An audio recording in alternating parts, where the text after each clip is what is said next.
আসসালামু আলাইকুম রহমতুল্লাহ।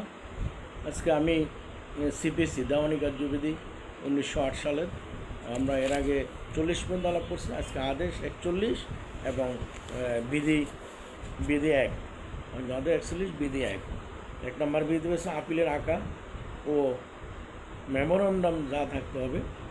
বিধি 2তে আছে যে সকল কারণ আপিল গ্রহণ করা যেতে পারে। বিধি 3-এ আছে মেমোরান্ডাম প্রত্যাখ্যান বা সংশোধন।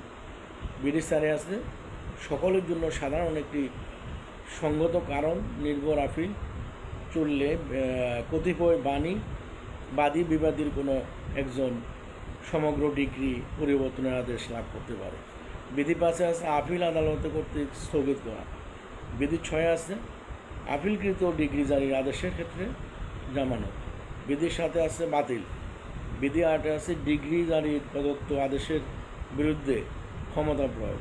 বিধি 9-এ আছে আপিলের স্মারকলিপি নির্ধারণ।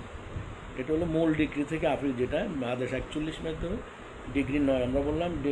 বিধি 9। বিধি 10-এ আছে আপিল আদালত আপিলকারীর নিকট খরচের জন্য জামানতের নির্দেশ দিতে পারেন। বিধি 11-তে আছে নিম্ন আদালত নোটিশ প্রদান না করেও আপিল খারিজ করার ক্ষমতা।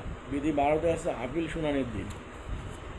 বিধি 12-এ আছে আপিলের ক্ষেত্রে মুলতবি। বিধি 13-তে আছে যে আদালতের ডিগ্রি থেকে আপিল হয়েছে আপিল আদালত কর্তৃক সে আদালতের নোটিশ প্রদান।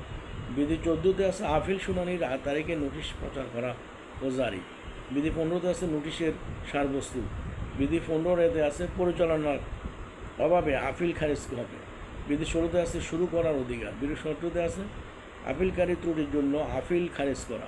বিধি 18-তে আছে আপিলকারী খরচ জমা দিতে ব্যর্থ হলে সেক্ষেত্রে নোটিশ জারি করা না করা আপিল খারিজ। বিধি 19-এ আছে ত্রুটির জন্য আপিল খারিজ হলে তা পুনর্গ্রহণ।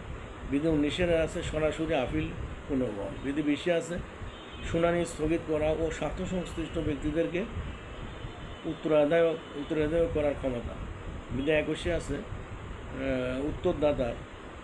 উত্তরদায়কের বিরুদ্ধে একতরফা ডিগ্রি হলে সে আবেদনে উক্ত আপিল পুনরায় শুনানি।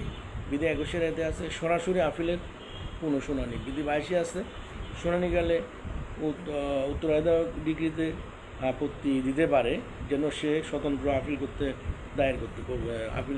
আপিল দায়ের করেছে। বিধি 23-এ আছে আদেশ 41-এর বিচারের জন্য আপিল আদালত কর্তৃক মোকদ্দমা পুনরায় প্রেরণ। বিধি 24-এ আছে নথিপত্রে পর্যাপ্ত সাক্ষ্য থাকলে আপিল আদালত চূড়ান্তভাবে নিষ্পত্তি করতে পারে। বিধি 25-এ আছে যে ক্ষেত্রে আপিল আদালত বিচার বিষয় প্রণয়ন করতে পারে এবং সে যে আদালতের ডিগ্রি হতে আপিল হয়েছে সে আদালতে বিচারের জন্য প্রেরণ করতে পারে। বিধি 26-এ আছে 25 গেল। বিধি 26-এ আছে যে পর্যবেক্ষণ সাক্ষ্য রেকর্ডভুক্ত করা এবং পর্যবেক্ষণের আপত্তি। বিধি 27-এ আছে আপিল আদালতে অতিরিক্ত সাক্ষ্য প্রদান। বিধি 28-এ আছে অতিরিক্ত সাক্ষ্য প্রদানের পদ্ধতি। বিধি 29-এ আছে বিষয়াবলী সুনির্দিষ্ট ও লিপিবদ্ধ করতে হবে। বিধি 30-এ আছে রায় কখন কোথায় ঘোষণা করা যায়। আপিল দায়েরের পরে আপিলকারী বা তার আইনজীবী শুনানির তারিখ আদালতে প্রস্তাবিত না থাকলে আপিল আদালত যদি মনে করেন যে রেকর্ডে থাকা বিষয়াবলী আপিল ও নিষ্পত্তির জন্য যথেষ্ট, তাহলে লিখিত কারণ লিপিবদ্ধ করে তাৎক্ষণিকও একটি তারিখ নির্ধারণ করে রায় ঘোষণা করতে পারবেন। সংশোধনী 2025। বিধি 31-এ আছে রায়ের সারসংক্ষেপ তারিখ ও স্বাক্ষর। বিধি 32-এ রায় যা নির্দেশিত হয়। বিধি 33-এ আপিল আদালতের ক্ষমতা। বিধি 34-এ আছে ভিন্ন মতে লিপিবদ্ধকরণ। বিধি 35-এ ডিগ্রির তারিখ ও বিষয়বস্তু। বিধি 36-এ আছে পক্ষগণকে রায় ও ডিগ্রি নকল প্রদান করতে হবে। বিধি 37-এ আছে যে আদালতের ডিগ্রি থেকে আপিল করা হয়েছে সে আদালতেই ডিগ্রির সত্যায়িত সকল প্রেরণ। 41টা আজকে আমরা আদেশ 41 আলাপ করলাম, আর বিধি টোটাল 37টা। ধন্যবাদ। ভালো থাকবেন, সুস্থ হবেন। সবাই জুমা মোবারক জানিয়ে কাজ করছি। আসসালামু আলাইকুম রহমতুল্লাহ।